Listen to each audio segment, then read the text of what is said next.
Novel کا نام alchemist Urdu زبان میں۔ لڑکے کا نام سانتیاگو تھا۔ جب وہ مرتوک چرچ کے پاس پہنچا تو شام ڈھل چکی تھی۔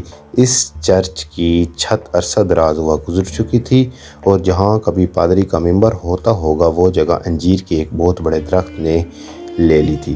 لڑکے نے وہ رات اسی جگہ پر گزارنے کا فیصلہ کیا۔ جب تمام بھیڑیں شکستہ دروازے سے گزر گئیں تو اس نے دروازہ بند کر کے اس کے آگے ایک تختہ لگا دیا تاکہ رات کے وقت بھیڑیں باہر نہ نکل سکیں۔ اس علاقے میں بھیڑیوں کا خطرہ تو نہیں تھا، لیکن ریوڑ سے بچھڑی ہوئی بھیڑ کو ڈھونڈنا بذات خود تھکا دینے والا کام تھا۔ لڑکے نے اپنی جیکٹ سے فرش صاف کیا اور کتاب کا تکیہ بنا کر لیٹ گیا۔ اس نے آج یہ کتاب ختم کرنی تھی۔ اس نے سوچا کہ اب اس کتاب کے بدلے میں زیادہ ضخیم کتاب لینی چاہیے تاکہ اس کو پڑھنے میں زیادہ وقت گزرے اور اس کا تکیہ بھی بہترین بنا سکے۔ جب وہ صبح کے وقت جاگا تو اندھیرا چھایا ہوا تھا۔ ٹوٹی ہوئی چھت میں سے ستارے جھانک رہے تھے۔ مجھے تھوڑا اور سونا چاہیے تھا، اس نے دل میں سوچا۔ آج رات پھر اس نے وہی خواب دیکھا جو ایک ہفتہ قبل نظر آیا تھا، مگر خواب آج بھی ادھورا تھا۔ وہ اٹھ کھڑا ہوا اور ان بھیڑوں کو اٹھانا شروع کر دیا جو ابھی تک نہیں اٹھی تھی۔ جب بھی وہ جاگتا تھا اس کی زیادہ تر بھیڑیں بھی جاگ جاتی تھیں۔ ایسا لگتا تھا کہ کسی غیر مرئی قوت سے وہ ان کی بھیڑوں اور ایک دوسرے کے ساتھ جڑے ہوئے ہیں۔ آخر کیوں؟ اس نے ان بھیڑوں کے ساتھ 2 سال گزارے تھے اور ان کے ساتھ جنگلوں اور بیابان، چارے اور پانی کی تلاش میں مارا پھرا تھا۔ بھیڑیں اب اس کے ساتھ اتنی مانوس ہو گئی تھی کہ اس کے اوقات کار بھی انہیں اندازہ ہو گیا تھا، یا پھر ان کے اوقات کار کا عادی ہو گیا ہوں، اس نے سوچا۔ کچھ ایسے بھیڑیں بھی تھیں جو جاگنے میں ذرا دیر لگا دیتی تھی، انہیں جگانا پڑتا تھا۔ اس کا خیال تھا کہ بھیڑیں ان کی زبان سمجھتی ہیں، اس لیے وہ کبھی کبھی کتاب میں سے کچھ تحریر پڑھ کر سناتا تھا اور انہیں اپنے دکھ درد بھی سناتا تھا اور انہیں اپنی تنہائی میں شریک کرتا تھا، اور وہ ان کے سامنے اس گاؤں کا بھی تبصرہ کرتا تھا جہاں سے وہ گزرتے تھے۔ لیکن پچھلے چند دنوں سے وہ اپنی بھیڑوں کے ساتھ صرف ایک موضوع پر بات کر رہا تھا، ایک دوشیزہ جو ایک تاجر کی بیٹی تھی جو اس گاؤں میں رہتا تھا جس پہنچنے کے لیے مزید 4 دن درکار تھے۔ اس گاؤں میں اس سے پہلے ایک دفعہ 1 سال قبل آیا تھا۔ تاجر اون کا کاروبار بھی کرتا تھا اور وہ انتہائی شکی مزاج تھا۔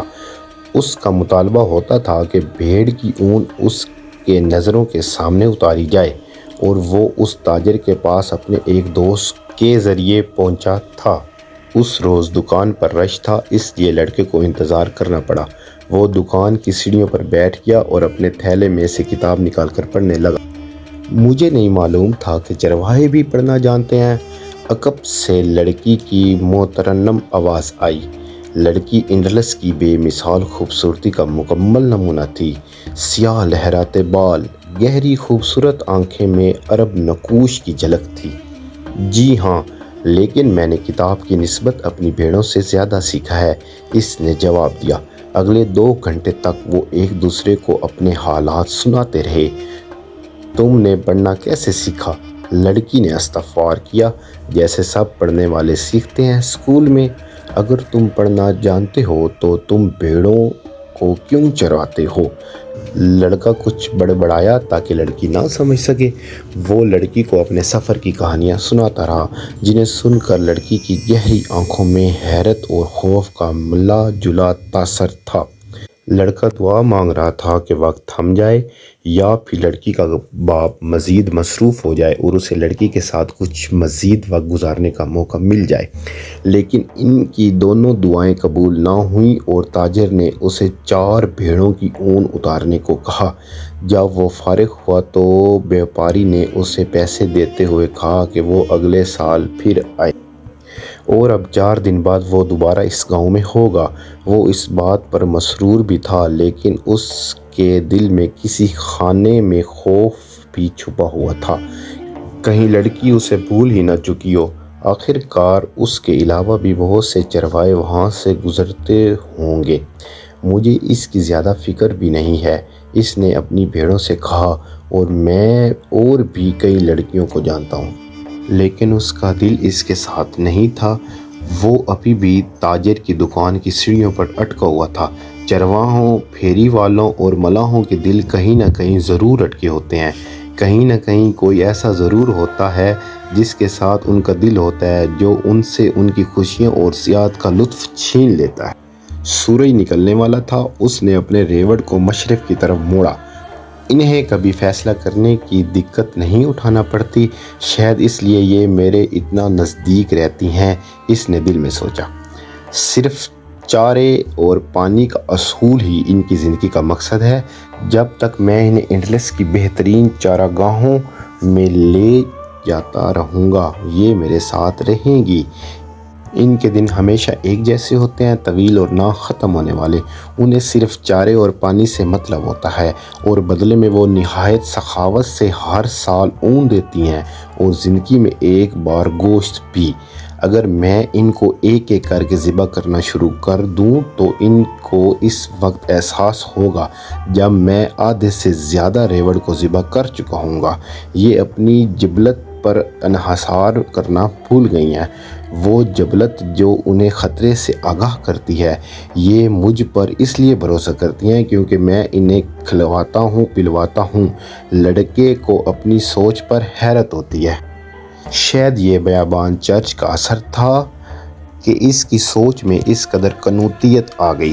اس چرچ کے قریب اس نے دوبارہ وہ خواب بھی تو دیکھا تھا۔ شاید یہ اسی چرچ کا ہی اثر تھا کہ اسے بھیڑوں اور جلجلاہٹ ہو رہی تھی۔ اس نے جلجلاہٹ دور کرنے کے لیے پانی پیا اور اپنی جیکٹ کو جسم کے گرد کس کر لپیٹ لیا، لیکن اسے یہ جیکٹ بھی بوجھ لگ رہی تھی۔ اس بوجھ کو اس وقت تک اٹھانا پڑے گا جب تک سورج اپنے عروج پر نہ پہنچ جائے، پھر گرمی اتنی بڑھ جائے گی کہ مزید سفر جاری رکھنا ممکن نہیں ہوگا۔ یہ وہ وقت ہوگا جب تمام اسپین کلولہ کرتا ہے۔ گرمی کی شدت شام ڈھلنے تک جاری رہتی تھی۔ اسے اس جیکٹ کی افادیت کا خیال آیا، اس کی وجہ سے وہ صبح کی خنکی کا سامنا کر پایا تھا۔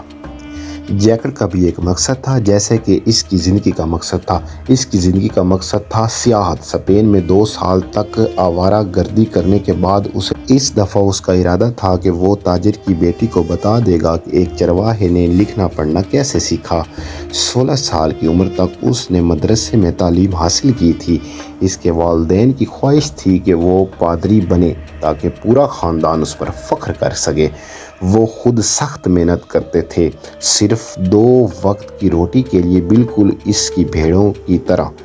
اس نے مذہبی تعلیم کے ساتھ ہسپانوی اور لاطینی زبان سیکھی، لیکن بچپن ہی سے اس کی خواہش تھی کہ وہ دنیا کی سیر کرے۔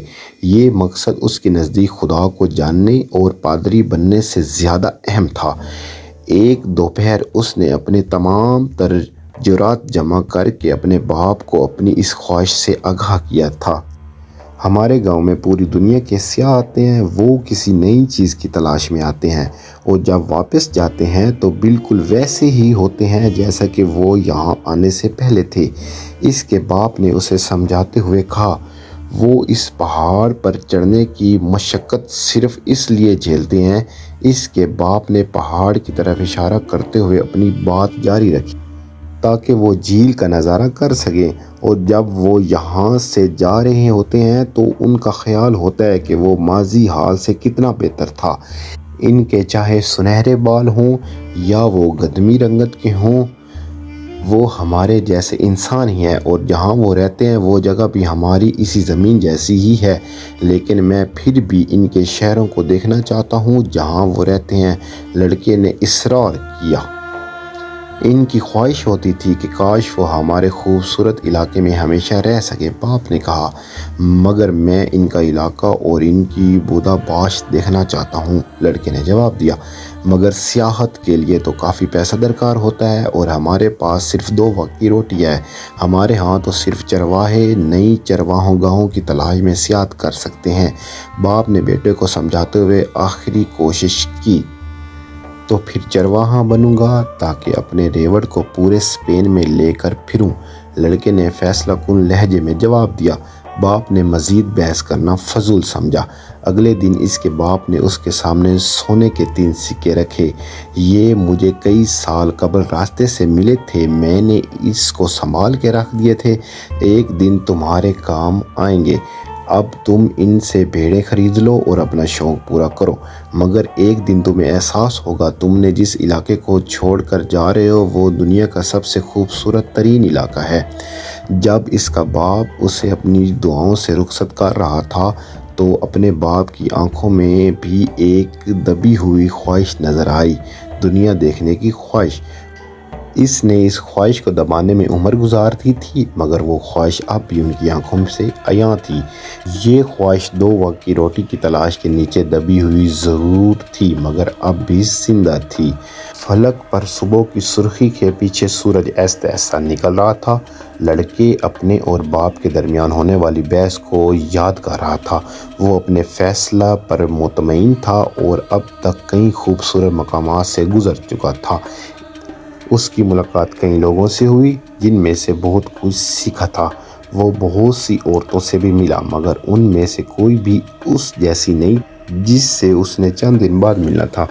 اس کے پاس بھیڑوں کا ریوڑ تھا، ایک کتاب تھی جس کے بدلے میں وہ ایک اور کتاب خرید سکتا تھا، اور ایک جیکٹ تھی جو اسے سردی کی شدت میں راحت بخش حرارت دیتی تھی، لیکن سب سے بڑھ کر یہ کہ وہ ہر روز اپنے خواب کی تعبیر میں گزارتا تھا، سیاحت کا خواب۔